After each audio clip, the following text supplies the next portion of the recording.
KPK membuka babak baru pengungkapan dugaan korupsi pengadaan iklan di Bank BJB. Setelah sekitar 9 bulan pasca penggeledahan rumah RK, akhirnya KPK memeriksa mantan Gubernur Jawa Barat Ridwan Kamil sebagai saksi terkait kasus dugaan korupsi pengadaan iklan di Bank BJB. Ridwan Kamil diperiksa pada Selasa 2 Desember 2025 selama 6 jam. Usai pemeriksaan, pada awak media, Ridwan Kamil mengaku tidak mengetahui perihal pengadaan proyek iklan di Bank BJB pada tahun 2021 hingga 2023 saat dirinya menjabat sebagai Gubernur Jawa Barat. Menurutnya, pengadaan proyek iklan tersebut tidak dilaporkan oleh direksi, komisaris selaku pengawas termasuk Kepala Biro BUMD. Yang paling utama adalah saya itu tidak mengetahui apa yang namanya menjadi perkara dana iklan ini, karena dalam tupoksi gubernur aksi korporasi dari BUMD ini itu adalah dilakukan oleh teknis mereka sendiri. Gubernur hanya mengetahui aksi korporasi BUMD ini kalau dilaporkan, satu oleh direksi, dua oleh komisaris selaku pengawas, tiga oleh Kepala Biro BUMD atau kayak Menteri BUMN-nya kan. Tiga-tiga ini tidak memberi laporan semasa saya jadi gubernur. Makanya kalau ditanya saya mengetahui, saya tidak tahu. Apalagi terlibat, apalagi menikmati hasilnya dan lain sebagainya. Nah, mudah-mudahan. Peneliti Pukat UGM Jainur Rohman mempertanyakan pernyataan Ridwan Kamil yang mengatakan tidak mengetahui soal proyek pengadaan iklan di BJB, di mana saat itu RK menjabat sebagai Gubernur Jawa Barat. Ya, tentu malah justru menjadi pertanyaan ya kalau seorang gubernur tidak pernah mendapatkan laporan terhadap operasional sebuah bank ya. Laporan kan tidak harus setiap hari ya, laporan itu bisa secara berkala ya.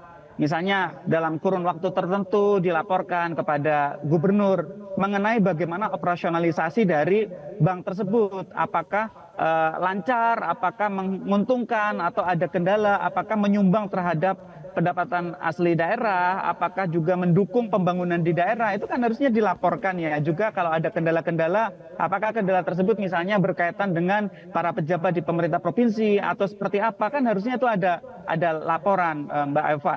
Kalau tidak ada laporan, ini justru menjadi pertanyaan. Dalam pemeriksaan kali ini, penyidik mendalami pengetahuan RK mengenai keberadaan anggaran non-budgeter sekaligus mengonfirmasi sejumlah aset milik RK apakah memiliki kaitan dengan dana tersebut. Deteksi ya, terkait dengan pembelian aset-aset, apakah ini berasal dari dana non-budgeter yang berangkat dari pengadaan belanja iklan di BJB ini atau seperti apa. Terus kemudian apakah aset-aset ini diatasnamakan oleh yang bersangkutan langsung atau diatasnamakan oleh pihak lain. Nah, itu juga menjadi materi yang didalami, dilacak oleh penyidik ya. Oleh karena itu terkait salah satu aset yang disita pada saat kegiatan penggeledahan yaitu kendaraan roda 2 ya, itu juga bukan atas nama saudara RK ya, tapi kemudian ditelusuri bahwa aset tersebut diduga dibeli menggunakan dana non-budgeter yang kemudian diatasnamakan kepada pihak lain. KPK memastikan bahwa keterangan Ridwan Kamil bukan satu-satunya dasar dalam penyidikan perkara ini. Tim Liputan, Metro TV.